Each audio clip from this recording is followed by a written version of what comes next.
Good day and welcome to the research presentation of myself, Miss Crystal Johnson and Miss Arita Yipsam.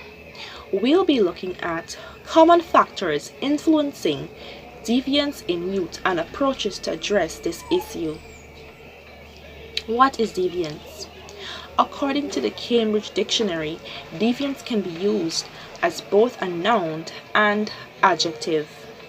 It is used to describe a person or behavior that is unusual and generally considered to be unacceptable.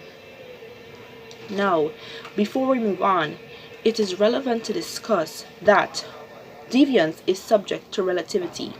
This is because what is considered as socially normal or legally normal will differ depending on one's society.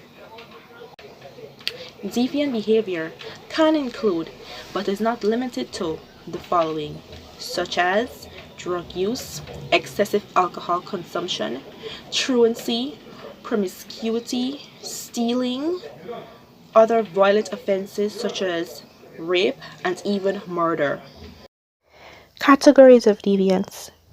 Deviance may be categorized as either formal, which includes the breaking of the formal law, such as committing robbery or rape, or informal, which includes acts like wearing an odd hairstyle or screaming and shouting in public. Formal deviance calls for legal repercussions, such as imprisonment, whilst a consequence of informal deviance is social stigma. The adolescent period is one that can be difficult for the individual, as the mind and body are both going through major physical and cognitive changes.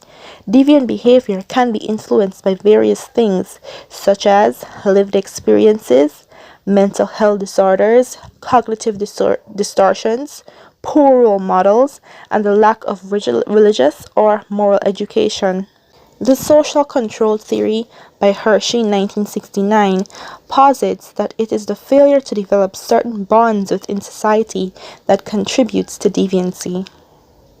The main factors influencing deviant adolescent behavior include the family, school, peer groups, neighborhood, and media. The school environment is integral in child development as they spend a large portion of their life in school. It is here that they have much of their self-perception and social literacy shaped. Children are influenced by the way the adults in their lives act, including teachers. If the school environment is chaotic and unorganized with little regard to the students, their behavior will be negatively impacted. Voisin and Nealon's 2010 state, adolescents who believe that they are receiving high levels of support in school and feel that they are connected to teachers are less likely to engage in risky sexual behaviors compared with peers reporting less school support or teacher connectedness. As the old proverb goes, show me your friends and I'll tell you who you are, and birds of a feather flock together. Peer groups. Peer groups have a significant influence on whether a child behaves deviantly. Because the adolescent period is a time when children seek to form strong bonds through friendships and romantic relationships, consequently, interaction with their peer group will have an impact on their attitude and what they consider to be acceptable behavior. When children are exposed to other children who partake in deviant behavior, it is very likely that they will join and engage in similar activities. The role of the family is of major importance because parents are responsible for rearing their children in such a way that they become decent and law-abiding members of society. They need to adequately monitor their child and implement effective discipline to ensure their children stay on the right path. Children who do not have a safe and loving home environment may seek to have familiar warmth in delinquent crowd such as gangs. Marital conflicts, absent parents, abuse or having parents who struggle with mental health and addiction are all risk factors that can lead a child down a deviant path. The neighborhood a child is reared in is also an impact on whether or not they go down a deviant path, as neighborhood with high level of crime and poverty also put them at risk to engage in activities as unacceptable and corrupt.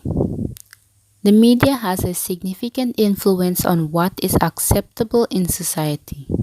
Certain messages are spread through social media, movies, television shows, and musics, which may cause a child to internalize those messages and act out in order to mimic the behavior and attitudes promoted.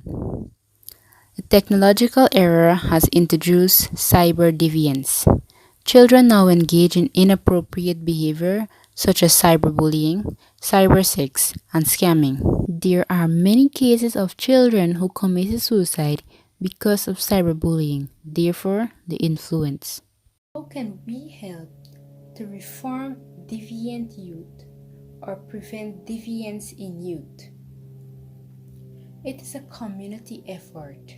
Social institutions such as family, school system, and government all need to work together. If parents have a child or children involved in deviance activities, it is imperative they take immediate action by taking their child for counseling and guidance. In the case where the child is dealing with various addiction or mental disorder, they must be exposed to the relevant treatment option and offer support to reintegrate into society as a healthy and functional member. School should have guidance, counselor, and ensure parents are consistently updated on their child's behavior. In some cases, the government may need to become involved to handle especially dangerous situations. Deviant behavior is usually the consequences of trauma, poor upbringing, and other personal social experience.